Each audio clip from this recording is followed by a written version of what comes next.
On April 14, 1934, the temperature in Cimarron County, Oklahoma, hit 108 degrees Fahrenheit. The soil, turned to powder by decades of deep plowing, was lifting into the air in black clouds that static electricity could short out a car engine. By 2 p.m., visibility was zero. While the entire county watched their wheat investments blow away into the Atlantic Ocean, a 42-year-old widow named Eloise Lou Vance was doing something that made her neighbors question her sanity. She wasn't praying for rain, and she wasn't packing a truck to flee to California. She was in her backyard, burying what looked like gnarled, dirty stones into the parched earth. The community said the ground was dead. They said nothing would grow without irrigation. But Lou Vance possessed a piece of knowledge that the bankers and the government agronomists had ignored for a century. She wasn't planting for the season. She was planting for the next 20 years. Eloise Vance had arrived in the Panhandle in the autumn of 1931, 2 years after the stock market crashed. She brought 3 things: her 3 young children, a mule named Blue, and exactly $14.50 in silver coins, the life insurance payout from her husband's death in the coal mines. She was of mixed heritage, her father Irish, her mother Choctaw. This is a critical detail because it meant she carried 2 conflicting libraries of agricultural knowledge. The Irish side knew potatoes a crop that required digging up the entire plant, leaving nothing behind. The Choctaw side, however, remembered the sun root. By the spring of 1934, Lou had lost 60% of her savings trying to farm the civilized way. Her husband was gone. Her farm was mortgage-free but worthless if it couldn't produce food. She looked at her 3 children ages 6, 9, and 12 and realized a 50-pound sack of government flour wouldn't last the winter.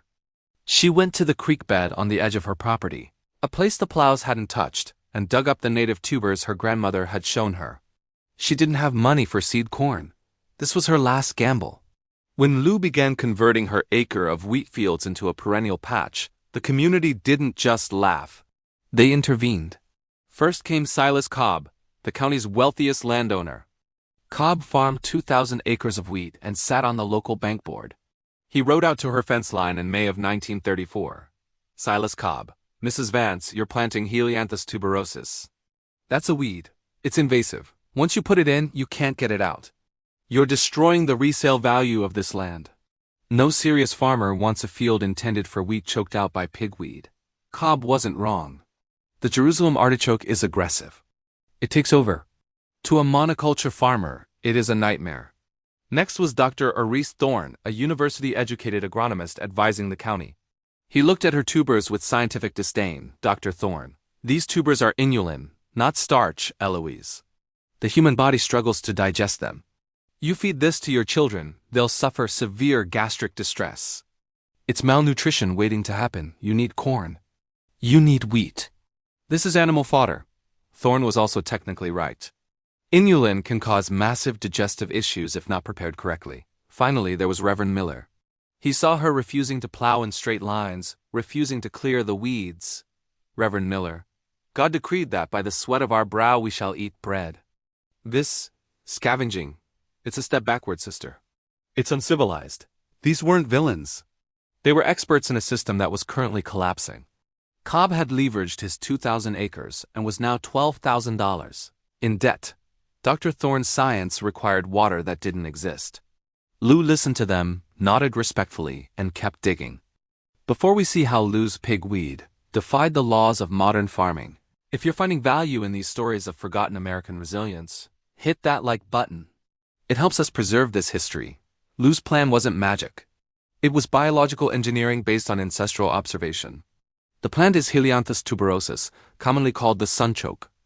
The principle: unlike corn, which has shallow roots and requires 20 to 25 inches of rain per season, the sunchoke is a perennial sunflower. It puts down deep taproots. It doesn't just survive drought, it goes dormant and waits. The engineering: Lou didn't just plant them. She built a guild. 1. The canopy: she planted the tubers 18 inches apart. 2.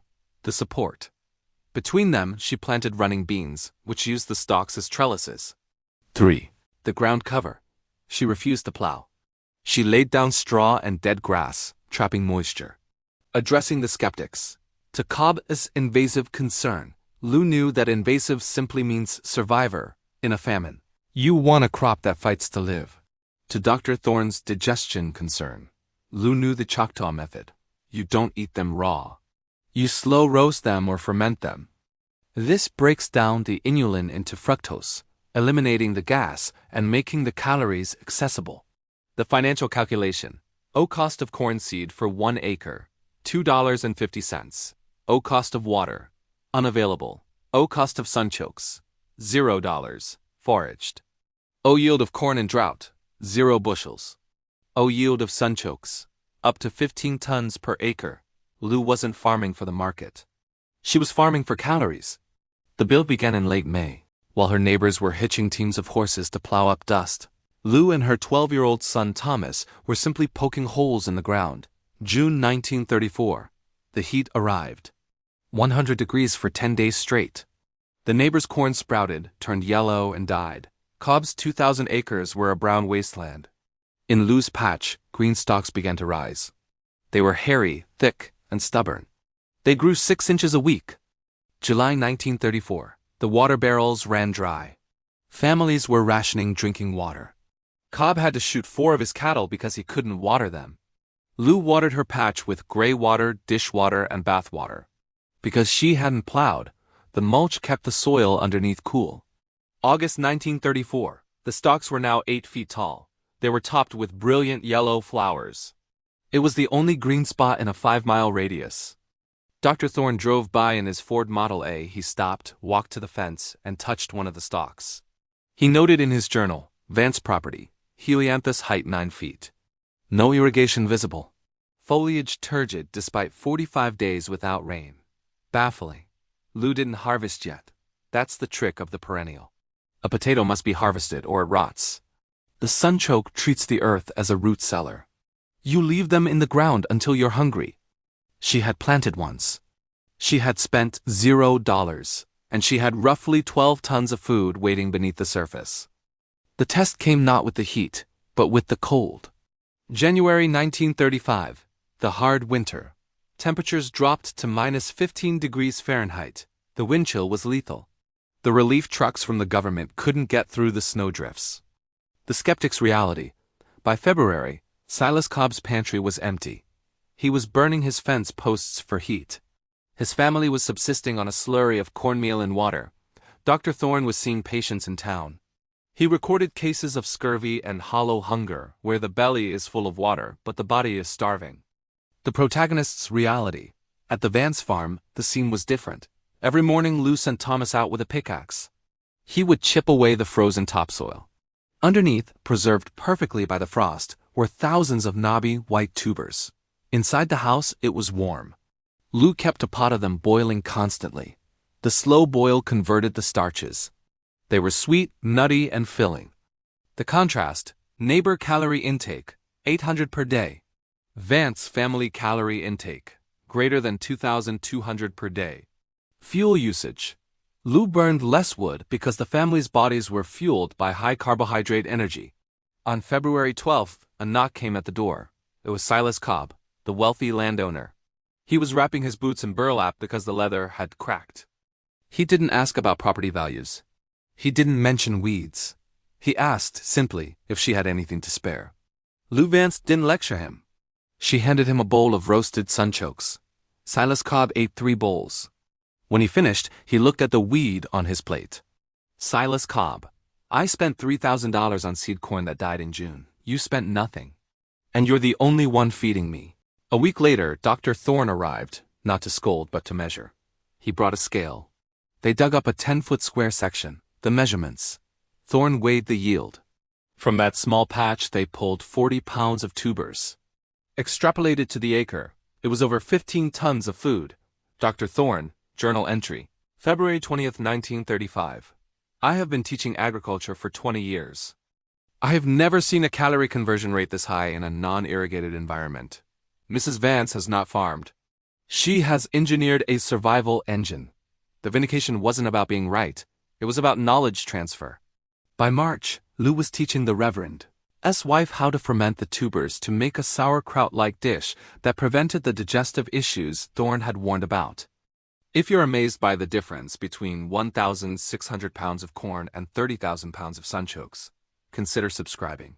We dig up these lost statistics every week. The legacy of that winter didn't end with the thaw.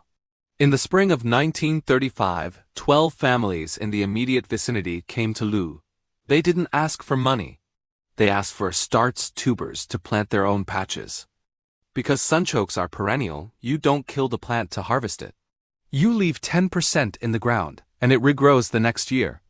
The math of survival. Lu's 1 acre fed her family, fed 3 neighbors through the winter, and provided seed stock for 12 other farms.